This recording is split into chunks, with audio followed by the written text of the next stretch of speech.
Welcome back to Bookkast Bestsellers in Minutes. We're doing a deep dive today on Shari Franke's memoir, The House of My Mother. Yeah, it really takes you kind of behind the curtain of this picture-perfect YouTube family, the 8 passengers. And reveals like a whole other side to the story, doesn't it? Like rigid control and some pretty out there parenting methods. Yeah, and then this life coach gets involved. Right, and things get pretty intense. It's wild how Shuri kind of like peels back the layers, what we see online versus what was really going on. Exactly. It's like this contrast that just sucks you in. Yeah. So we're introduced to Ruby and Kevin Franks, right? Typical, big family, 6 kids living in Utah. Seems like a pretty normal setup, involved in their church and all that. Very faith-focused. Yeah. Very community-oriented. But then Ruby, she sees, her sisters having success online and decides to launch their own YouTube channel. 8 passengers. Yeah, and it just blows up. Like Yeah. overnight, millions of followers. They present this really idyllic family life. But that kind of picture-perfect image can create a lot of pressure Right. to keep up appearances. Yeah, totally. Yeah.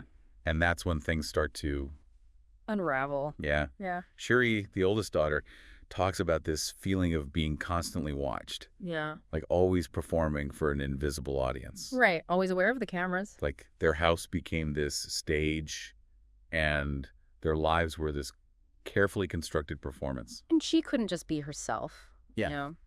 Always thinking about how it would look to those millions of viewers. It's kind of unsettling to think about how that kind of surveillance was used to like control the kids. Right.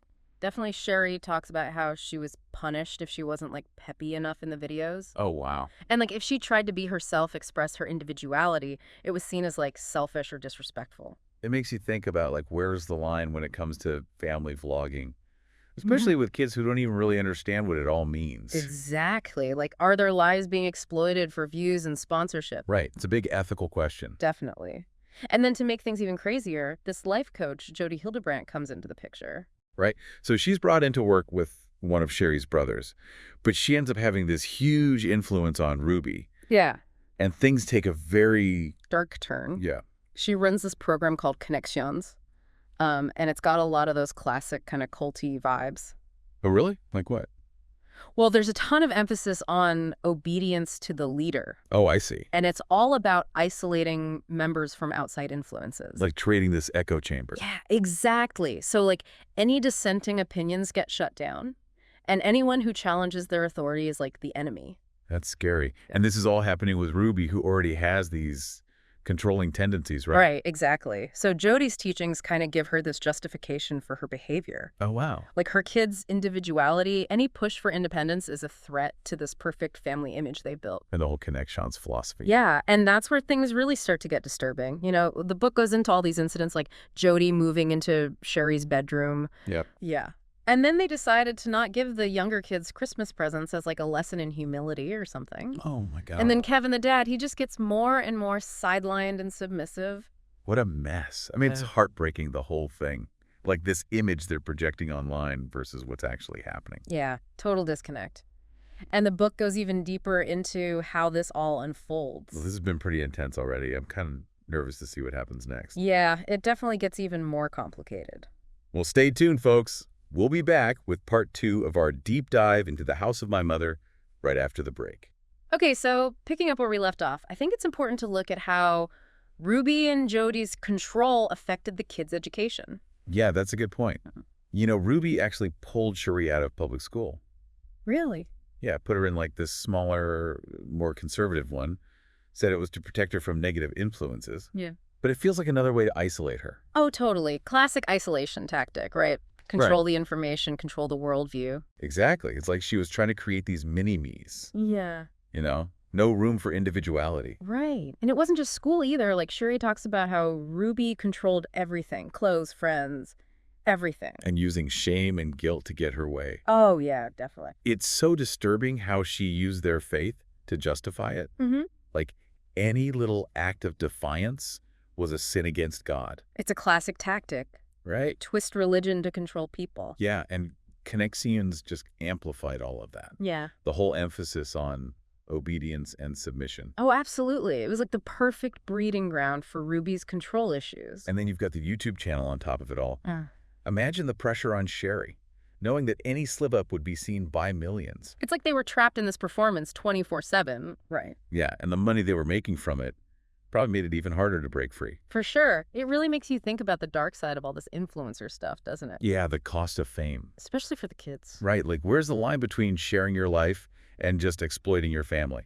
It's a tough question. And, things get even darker from here. Oh no, what happens? Well, Shari talks about this horrific incident where she was sexually assaulted. What? Yeah, by this much older man that she met through Ruby. Oh my God, that's awful. And when she tried to tell her parents about it, they basically blamed her.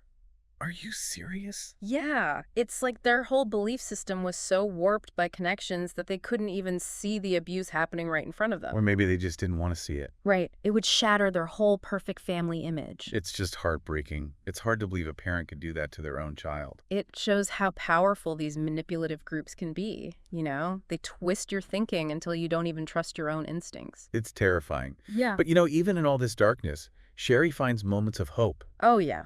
Like what?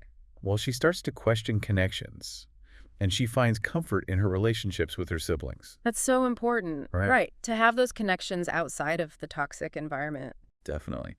And it's through those relationships that she starts to see the cracks in Ruby and Jodi's control. The kids start to realize that things aren't adding up. Yeah, and they start to support each other, talk about their experiences, and validate each other's feelings. It's like this bond of solidarity forms, They're all going through this together. And that gives them the strength to finally confront their parents. And challenge the authority of ConneXions. Exactly. They refuse to be silenced anymore. And that leads to this huge turning point in the story. Tell me about it. Well, Ruby and Jodi get arrested. Whoa. Yeah, charged with child abuse. Oh, wow. The whole facade of the perfect family just crumbles. It's like a bomb went off, right? The truth comes out and the consequences are huge. It's a pretty dramatic ending to this part of the story. What happens next? Well, in part 3, we'll talk about the fallout from all of this, and we'll follow Shari's journey towards healing. Sounds intense. I can't wait. Okay, so we left off with Ruby and Jodi getting arrested. The whole perfect family image totally shattered. Yeah, it's a turning point in the book for sure. Like, the kids' rebellion really throws everything into chaos. It really shows how much power they had gained. They finally felt strong enough to speak up.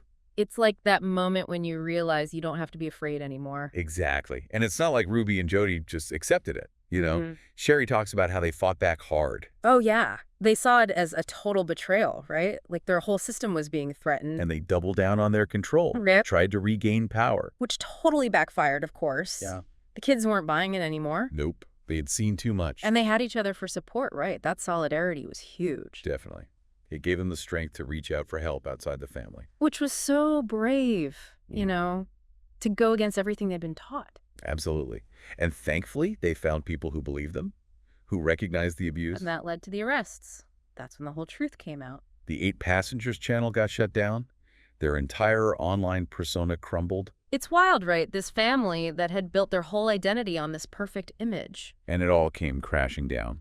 It's a reminder that things aren't always what they seem, especially online. Definitely.